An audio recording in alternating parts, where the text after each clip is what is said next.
Hey, what's up guys? Before we dive into today's video, I wanted to let you guys know that I have just launched a new channel called Wrench and Wheel.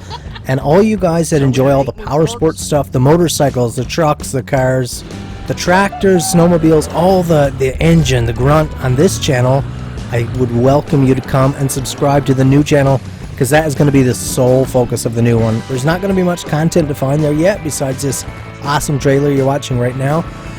But you're going to want to go and be there when it does. New content coming soon. It's going to be a whole new exciting adventure of its own, and I think you're going to want to be there for it. So I hope to see you over there. Brand new Lincoln Welder 140 multi-process. Just picked up very first ever bottle of MIG gas because I've only ever had a flux core wire feed welder. So this is something brand new. We have this whole bunch of stuff. This is a multi-process, so there's a bunch of lines and hoses, different attachments. We have a bottle of gas now. We need a contained unit for all this stuff. That's what we're going to build right now. A couple months ago, a small local store was selling out, closing up shop and liquidating all their assets. So I went and bought all of their shelving units, like all of their chip racks and drink racks and even like big sheet metal universal racks. Got them for a really good price, but I haven't really used any. My wife kind of rolled her eyes when I brought home like 2 pickup truck loads of shelving, but today it's going to start paying off. I figured this one here, it's kind of small. It's about a little over 4 foot high, and it has, you know, those clip-in racks that are kind of rickety. But a lot of it is good sizing that we can make a beautiful little cart I have in mind for my welder, gas bottle attachments, etc.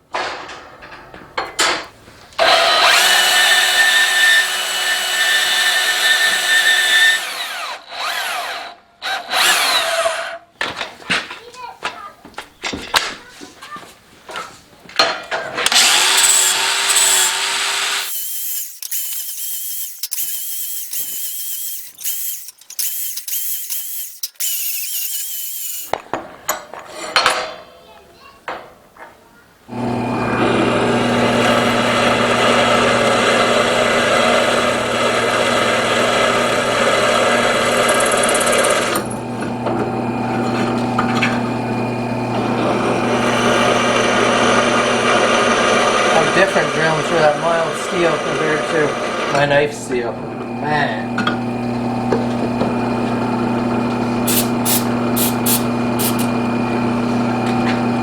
It's like nothing.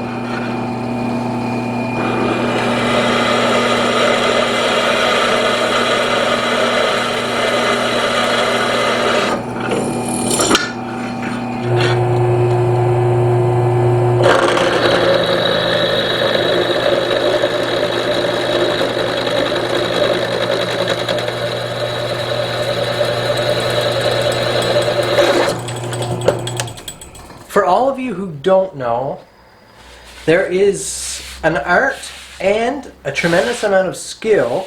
Maybe not tremendous, that might be an exaggeration.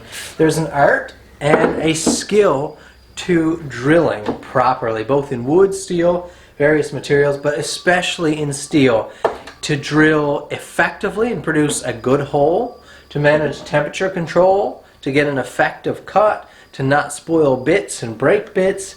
There is a skill. The 2 main things you want to consider are speed and pressure, and it's easy to mess both of those things up. Being a knife maker, I drill hundreds and hundreds of holes all the time through high carbon steels, which is very difficult. So if you don't learn to properly drill, you will go through bits constantly. You will not be able to afford to keep yourself in bits when you're drilling hard steels like that. And but once you learn the skill, it's easy to carry over to any material, any drilling. Now I don't have a lot of speed options here on my Delta drill press. I have 2 pulleys up here, and you just can move the belt up and down. So I'm running at 620 RPM here now. That's the slowest I can go. But generally speaking, you want bigger bit, slower speed. So that's fairly slow there now because that's quite a large bit we're running, especially on a small machine. Now I found pressure to be the biggest variant. I mean, I was just pulling curls like this off of this cut, and these aren't no incredible bits. These are just cheap Mastercraft bits. And pressure has a lot to do with that. You want a constant, even pressure, but not, you don't want to drive. And this is where it gets kind of tricky. Too much weight will create too much friction. You'll ask too much of your belt, or of your bit and your belt, yeah. And you'll start getting fractures in your cuttage and things like that, driving too much heat. But yet too little pressure, not allowing the bit to cut properly, will also generate a lot of friction because your bit is doing more spinning and scrubbing than it is cutting.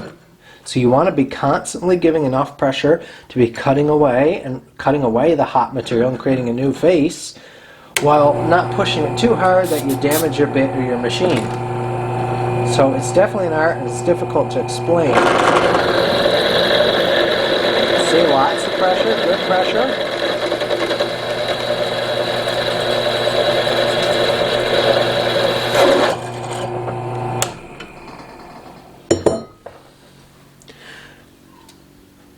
And you'll be able to tell a good cut by some of the shavings. Now you won't always have beautiful shavings like that, especially when your bit gets dull and you start dealing with certain materials that won't allow you to string out, but with mild steel you should be getting cuts like this if you're doing things right.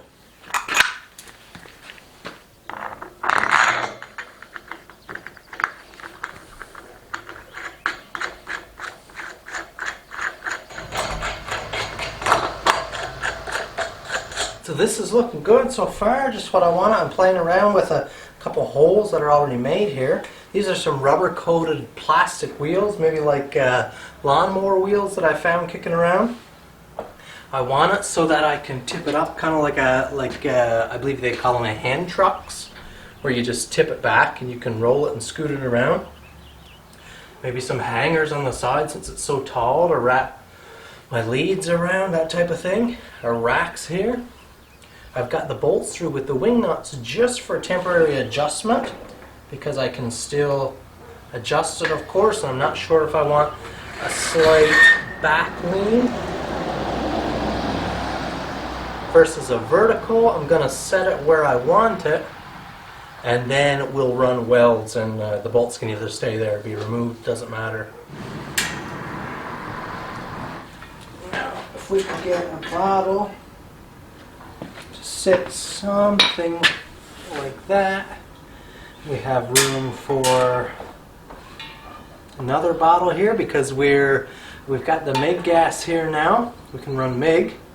But it's also a TIG and aluminum welder. So we're going to want to run a bottle of argon in the near future as well. So we're going to have another bottle here. We could fit 3 there, no problem. But just like that, we have good racking to strap this bottle down. I like it. I like it a lot.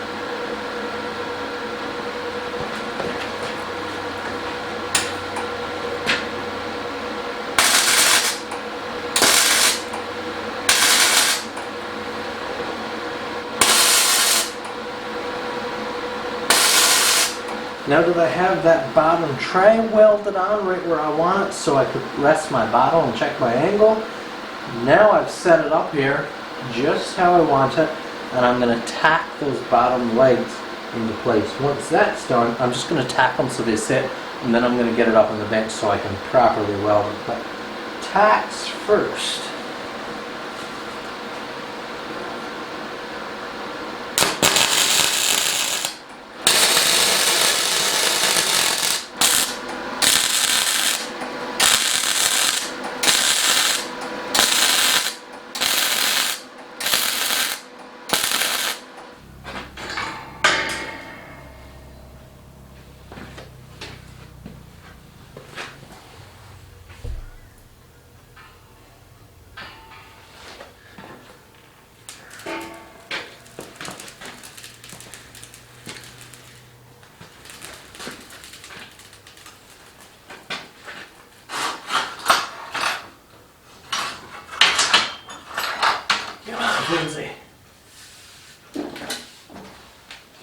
couple points here. Yes, I keep steel in stock, just cheap mild steel because it's cheap and you can afford, it was cheaper when I bought it. You can kind of afford to keep some, and it's so handy. You never know when you're going to need to fab up something, and you run down to the hardware store, and in my case where hardware store is not very close, you might not get it, so it's very nice to have that in stock.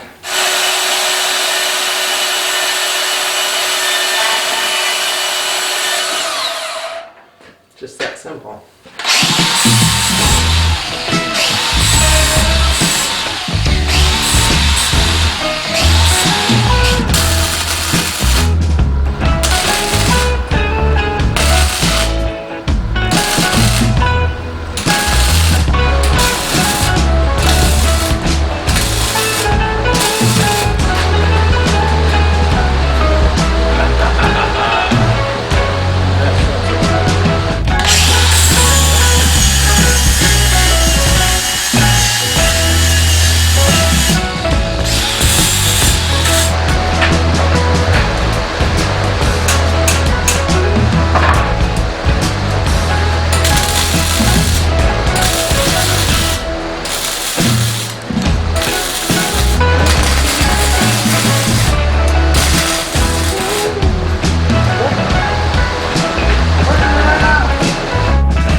Here we have a nice cart that's not too wide, but just wide enough for 2 bottles, because right now I'm running Blue Shield 8, which is an argon CO2 mix, is what you will use for MIG welding.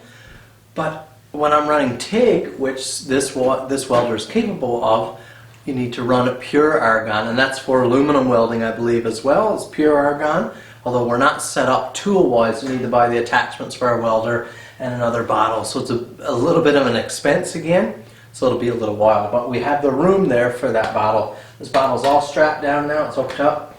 We have a middle shelf that's oversized, so we have lots of room for our welder here, but not more room than we need. We have a top shelf for accessories, gloves, extra spools of wire, our hangers on the side, and we can kick it back and roll it around. I was already called into question by Mr. Matcham on how tippy it was to tip back over. You could tip this quite a ways back and it would still fall back to its forward feet here, because if you notice how far back I have the fulcrum point of the wheels, pretty much everything is in front of that, with a lot of bottom weight as well. The heaviest item here is probably this bottle. That's sitting the furthest forward at the bottom, so lots of bottom weight, lots to keep it forward. It's very, very solid. You're not going to bump into this and knock it over. It's nice, it's low profile, it can sit back tight against a wall, I can carry it around easily, everything's tidy. I like it. If you're interested in building something, you don't need to draw out all the plans. This here was a case, like a lot of my projects, it's starting with a piece and thinking, well, we probably want a bottle down here, so what are we going to put down here? Maybe, okay, so I'll throw a shelf there. Where might I want another shelf or something? I had an extra shelf here, so I said, man, it might be handy to have an accessory thing up there. I was looking at it, wondering where to put my cables. Like, you're figuring out things as you're going, so you don't need to get in AutoCAD or SketchUp and come up with this big plan and buy all your materials and make the specific cuts. Just play and have fun. I find when I do projects like this, it's the most rewarding to me, to my creative side, creatively. It just lets me play. Let's put a piece on here. Let's fit a piece on here, and no, maybe that won't work. Let's cut that off and bend it or move it. And it's just really great for your creativity if you're ever caught in the monotony of project after project where you're just trying to blaze through. This was a very fun thing. I painted it black just so it looks clean and uniform and tidy. Really happy with it. Hope you liked it and were inspired. Thanks for watching. We'll see you in the next video.